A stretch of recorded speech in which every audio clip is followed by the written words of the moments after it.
Halo Sobat Learner, jumpa lagi bersama saya Bambang Leo Handoko dalam mata kuliah Internal Audit. Pada video kali ini kita akan membahas tentang peer review in Internal Audit. Nah teman-teman, ini adalah tujuan pembelajarannya ya. Jadi teman-teman akan belajar untuk memahami bagaimana sih peer review dalam Internal Audit ya. Apa sih peer review ya? Konsepnya peer review itu seperti apa dan bagaimana membangun respon dan rekomendasinya.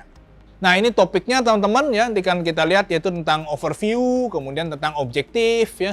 Bagaimana development of peer review concept ya, mengembangkan konsep peer review ini. Ya.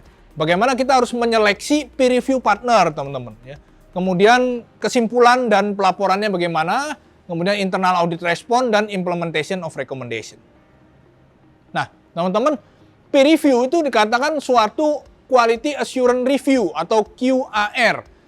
Yaitu evaluasi dari internal audit departemen oleh independen profesional dalam ranah atau ruang lingkup yang sama yang dibutuhkan oleh Institute of Internal Auditor. Jadi bagaimana auditor juga ternyata ada yang menilai teman-teman ya. Bukan hanya auditor menilai departemen lain, tapi auditor pun ada yang menilai. Jadi ada rekannya, peer ya, rekan satu tim ya, atau rekanan sesama profesi auditor yang juga menilai gitu.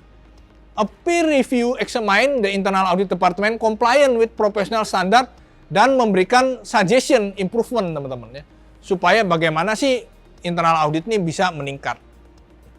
Nah kalau kita lihat ada 4 fungsi teman-teman ya dari quality assurance review process, yaitu mulai dari planning, kemudian conducting QA review, reporting, dan juga follow up action.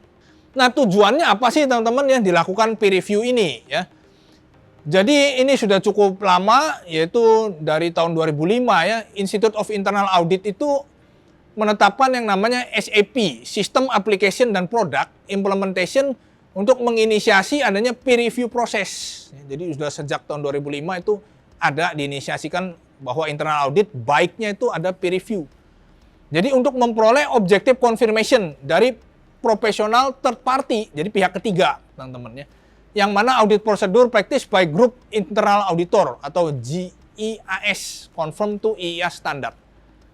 Untuk mendapatkan Certified Substantive Basis for Development dari SAP Software Solution for Audit Management.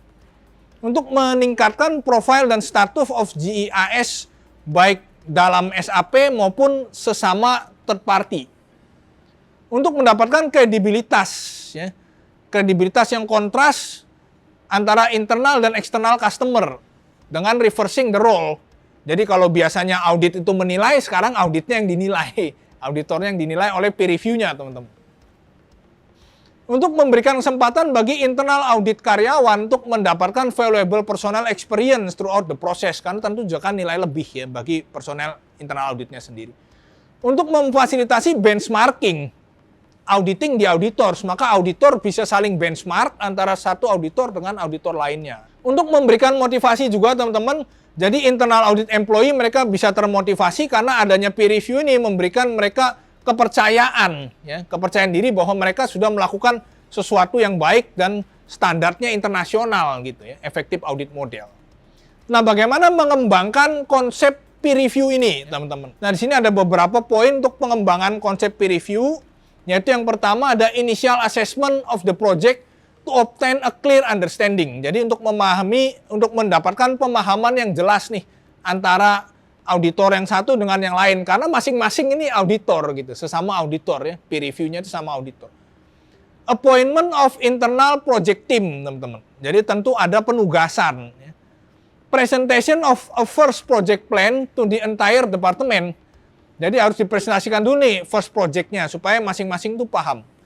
Definition of the period, waktunya kapan, periodenya ya tentu mesti jelas ya.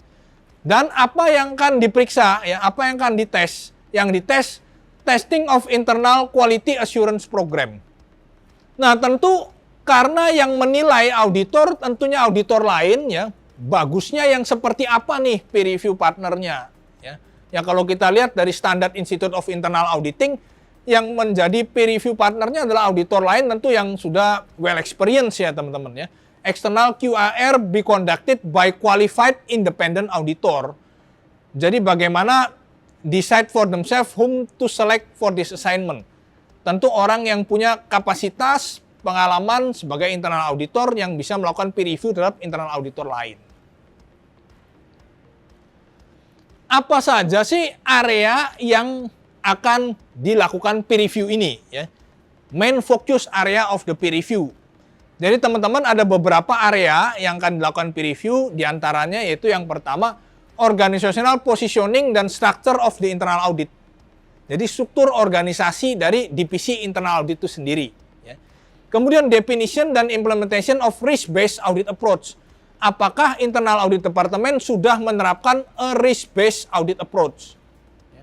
Kemudian personelnya tentu saja ya, karena audit kan jasa. Jasa tentu ke personelnya. Personel management within internal audit, dan definition of dan compliant with quality assurance program as defined by IIA standard.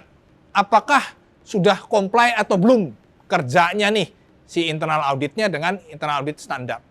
Dan juga audit of IT related issue, ya, karena kan sudah menggunakan teknologi, teman-teman. Nah, pada bagian conclusion dan reporting, apa nih yang dilakukan oleh si peer review, ya? Peer review itu dilakukan oleh experienced auditor yang telah terlatih tentu ya dalam hal peer review proses. Peer review harus dilakukan secara profesional, nantinya akan memberikan penilaian profesional, di saat akhir memberikan conclusion, kesimpulan, dan juga ada peer review report yang akan diberikan kepada internal audit yang dilakukan peer review. Nah, tentu ada peringkatnya nih ya, kan ada hasilnya, ada rating for reporting result ya. Peer review memberikan opini, ya, jadi yang berisi penilaian tentang auditor yang direview. Apakah generally complies, pas, ya, lulus atau baik ya. Jadi secara garis besar, secara keseluruhan sudah comply dengan standarnya IIA, Institute of Internal Auditing, atau partially. Kalau partially berarti ada yang comply, ada yang belum gitu ya, setengah-setengah lah ya. Pass with deficiency, lulus tetapi dengan masih ada beberapa penyimpangan. Atau yang kurang baik ya yang does not comply atau gagal gitu teman-teman ya. Nah, kalau hasilnya sudah baik ya generally comply berarti masukannya nggak terlalu banyak. Nah, tapi kalau parsial berarti ada banyak masukan. Kalau belum lulus ya tentu lebih banyak lagi masukannya teman-teman ya. Nah teman-teman kemudian bagaimana implementation of recommendation dan follow up-nya nih. Tadi kalau hasilnya ternyata sudah generally comply, masukannya nggak terlalu banyak teman-teman karena udah baik ya, tapi kalau yang parsiali sama yang belum nih, yang kira-kira akan ada banyak masukan ya, ada masukan, rekomendasi dan follow up yang dilakukan oleh peer review partner supaya apa? Tujuannya bukan nyalahin teman-teman ya, bukan membuat jadi buruk, tetapi bagaimana sih pribadi internal auditor sendiri supaya mereka improve ya, in the future mereka jadi lebih baik. Nah itu tadi video kita kali ini teman-teman ya. Semoga memberi banyak masukan bagi teman-teman sekalian ya, tetap rajin belajar dan tetap semangat.